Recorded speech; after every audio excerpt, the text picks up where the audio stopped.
Global investor summit के इस भव्य एवं गरिमामय समारोह में हमारे बीच में उपस्थित हैं भारत सरकार में आदरणीय प्रधानमंत्री नरेंद्र मोदी जी के साथ स्वास्थ्य जैसे महत्वपूर्ण विभाग को देख रहे हैं हमारे पुराने साथी आदरणीय मनसुख मांडविया जी, हमारे साथ राज्य मंत्री आदरणीय मैकेश्वर शरण सिंह जी,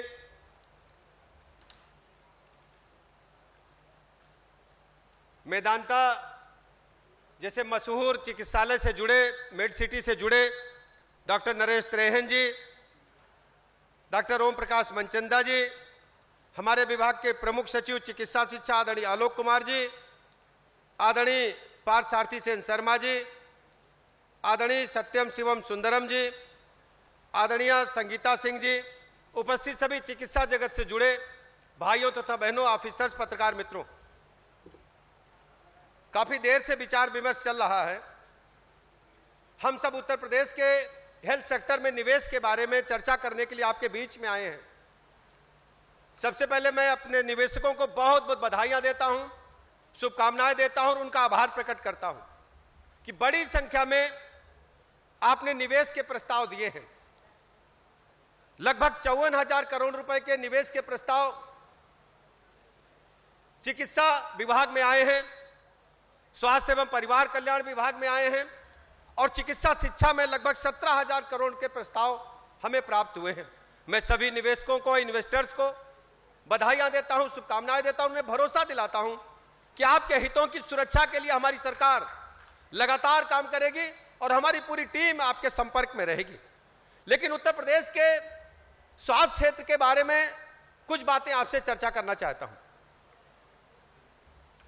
देश में आबादी के लिहाज से सबसे बड़ा राज्य होने के नाते हमारे पास बड़ी संख्या में स्वास्थ्य क्षेत्र में विस्तार की आवश्यकता है। हम 25 करोड़ लोग हैं, 75 डिस्ट्रिक्ट हैं और इन सभी जगह गांव-गांव तक चिकित्सा व्यवस्था उपलब्ध कराना हमारी जिम्मेदारी है। और हम सब जानते हैं कि देश दुनिया के पैमाने पर भारतीय चिकित्सा व्यवस्था की, भारत के मेडिकल साइंस की बहुत तारीफ हो रही है। दुनिया में यदि आप हार्ट की बाईपास कराते हैं तो आप अच्छी तरह जानते हैं अमेरिका में भारत से लगभग 10 गुना से अधिक खर्च होता है। भारत ने उच्च कोटि की चिकित्सा व्यवस्था में अपनी महारत हासिल की है और उत्तर प्रदेश राज्य इसने अपनी भूमिका बहुत महत्वपूर्ण ढंग से निभाने के लिए तैयार है। हम सब जानते हैं कि 75 डिस्ट्रिक्ट होने के बावजूद आदरणीय प्रधानमंत्री नरेंद्र मोदी जी के आह्वान पर हम सभी जनपदों में मेडिकल कॉलेज बना रहे हैं। अभी हमारे पास मात्र 14 जिले बचे हैं जहां पर मेडिकल कॉलेज बनाए जाने की अभी प्रक्रिया, कार्रवाई चल रही है।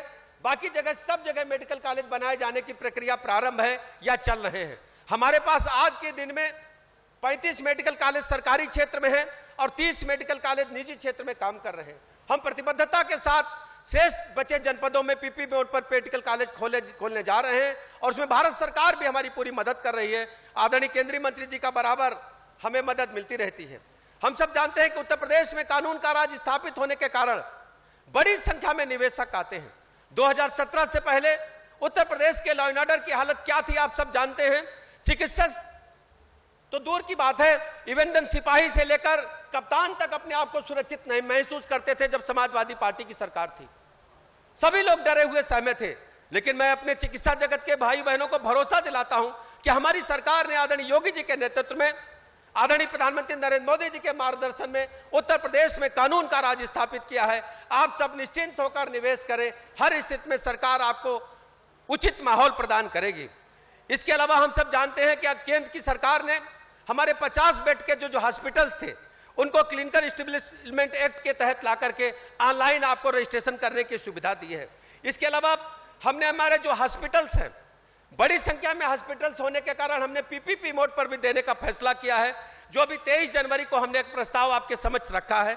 आप सबको पता है पीपीपी मोड पर हम कुछ हॉस्पिटल देना चाहते हैं ट्रायल के बेस पर। यह सफल हुआ तो पूरे प्रदेश में हम इसको लागू करेंगे। इसके अलावा जो प्रधानमंत्री जनआरोग्य आयुष्मान कार्ड है उसमें अब बड़ी संख्या में निवेश करके लाभ उठा सकते हैं। हमारे पास 227 लाख कार्ड धारक हैं। 227 लाख कार्ड धारक होने के कारण आप हॉस्पिटल्स को इम्पैनलमेंट करा करके बड़ी संख्या में लाभ उठा सकते हैं। हमारे पास एक मरीजों की उपलब्धता बड़ी संख्या में है। इसके अलावा प्रधानमंत्री जन आरोग्य स्कीम के तहत 1614 करोड़ रुपए का भुगतान अभी तक हम लोग कर चुके हैं। ऐसी ढेर सारी सूचनाएं मैं आपको देना चाहता हूं। उत्तर प्रदेश में बड़ी संख्या में लोगों की अस्पताल परिसर में आना जाना लगा रहता है। मेडिकल कॉलेज सहित डिस्ट्रिक्ट हॉस्पिटल या अन्य जो हमारे सरकारी अस्पताल हैं, एक आंकड़ा रोज का रोज हम लोग मंगाते हैं। हमारे पास लगभग 1,70,000 से 1,60,000 1,50,000 मरीज लगभग रोज हमारे सरकारी हॉस्पिटल्स में आते हैं। उसमें 12,000 मरीज हमारे पास एक्सीडेंटल होते हैं, गंभीर रोगों से ग्रसित होते हैं, और 8,000 मरीज हमारे पास ऐसे होते हैं जो ब्रेन हेमरेज, हार्ट अटैक या अन्य रोगों से ग्रसित होते हैं।